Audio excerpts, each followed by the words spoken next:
kalaflaya tu hani ha tolo do valatala tutupu ke la te ia mo ia fiafinei.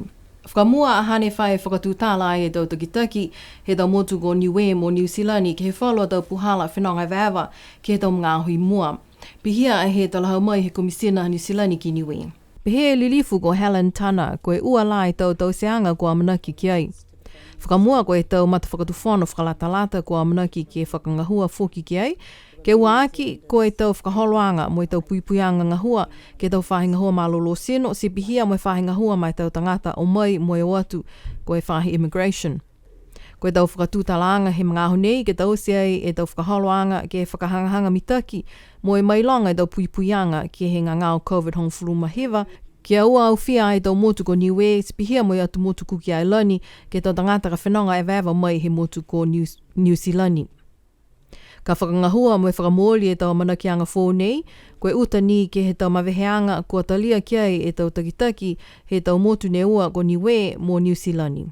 Koe aho tuloto he whahi taupu e Komali ne maua mai ei taha whakailoanga mai he ofisa mai tau tangata o atu mo e o mai ki Niue, koe Immigration Office, hangawia ke he tau whiwhilianga mai he whono kapeneta, ne whakahokua i he aho hiva he mahina iulai. Kua whiwhilia e kapenata ke whakātā i tau tangata mai he tau mutu kehe, nā kai ni ko New Zealand ke tohi ole mai ke whakatuwhono, ke whenonga mai ki Niue.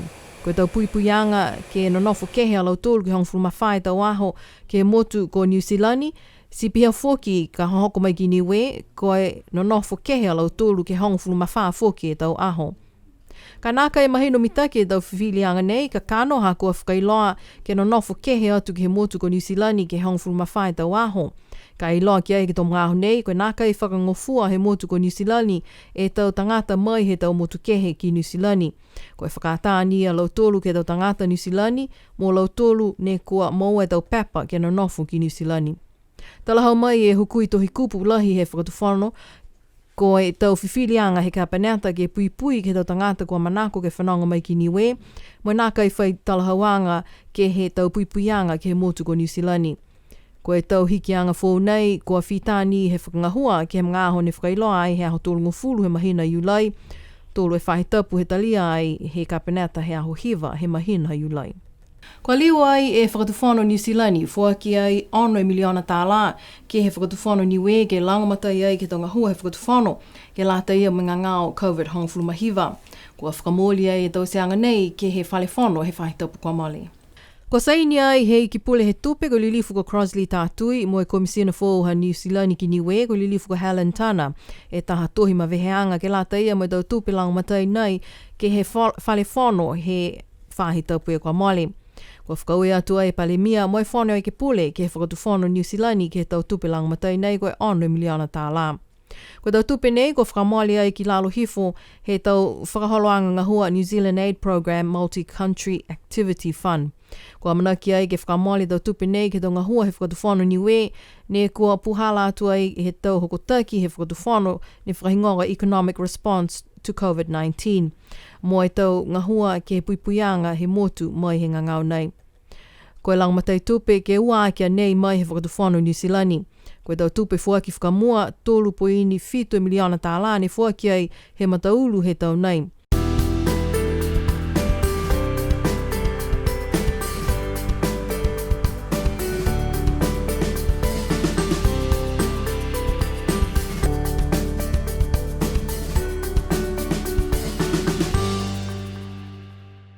Ko e whahi tapu nei, tō vese ai ke tau walatala he BCN News e tau tupe whakangahua he whakatuwhono Niue ke lata ia mo e iloanga he tau tangata osi.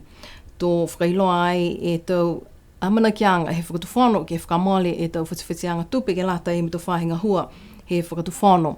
Ka mata ai hea whiawhinei mo e tau tupe katoa ke he tau potaanga whahingahua. Koe potaanga whahingahua ni lahi e tau tupe kua manaki ke whakamole ki ai, koe potaanga he tau whahingahua mai tau tangata, koe hongfulu matahe miliona, 5 siau onongfulu maono siau awhi tāla, mo e hiva siau onongo fulu e tau tāla. Ke uaki koe potaanga ngahua Central Agencies, koe 7 miliona, ue siau onongfulu matahe siau awhi, mo e tōlu siau 5 fulu e tau tāla. Ke tōlu aki koe tau whahingahua Commercial mo Trading, koe 5 miliona, 7 siau 5 fulu mawalu siau awhi tāla. Ke whaaki koe patanga he tau whahinga hua infrastructure, koe 5 miliona hiwa seo anu fulmaono e seo awhi mo 5 seo e tau tāla. Ke 5 aki koe patanga he tau whahinga hua mai tau kolotu fungasia, koe taha miliona 5 seo ua fulma hiwa seo awhi mo 5 seo e tau tāla. Koe katoa ke tau tupe kua manaki ke whakamoli ai ke tau ngahua he whakatufano niwe ke he whaswhasianga tupe tau uawhi ua fulu ke uawhi ua fulma taha. Tōlung fulma taha miliona, volung fulma ua seo awhi mo e tōlu seo hongo fulu e tau tāla.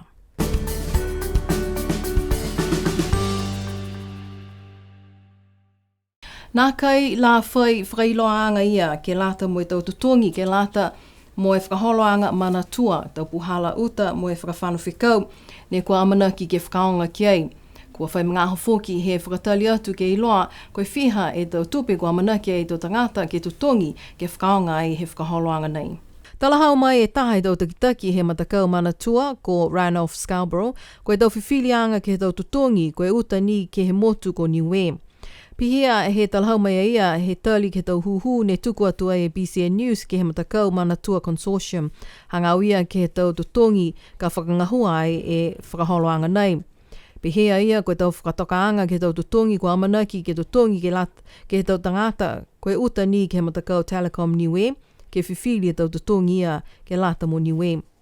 Kua kumi atu whoki ke he takitaki he Telecom Niue ko Brett Collier he whahe taupu e kamale ka naka i la whaitali mai ia.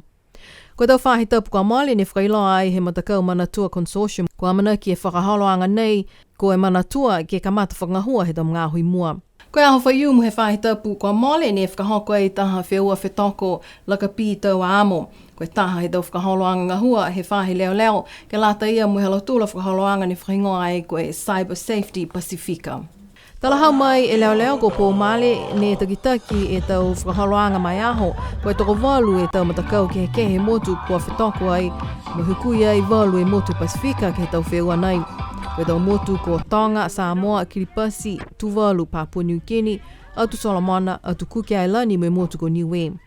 Koe tau whakahikuanga kua whetoko ai e motu ko Tonga, hukui ai he maanga ko Mutalau, mo e motu ko Papua New Guinea, hukui ai he maanga ko Avasele, mo e kautua ai a Avasele ke tūtolu ke tau whetoko he aho. Pile ai e motu ko Solomona ni hukui ai he maanga ko Tuapa, mo e motu ko Samoa, hukui ai he maanga ko Hakupu, mo i kautua ai a Samoa ke tau wheua mai aho. Tō taha e mawhala he tau wheua ke lata mai aho, ke whakamanatu matapatu manatu koe tau puipuianga ke leweki ke tau mga aho ka whakaonga ai e tau lākau internet. Amana kia e whahinga hoa leo leo ke liu whakahoko e tau wheua nei ke he ono e mahina i mua. Si pihia e tau walatala tutupu ke lata ia mo e awhiawhi nei, kia muine po nana whana.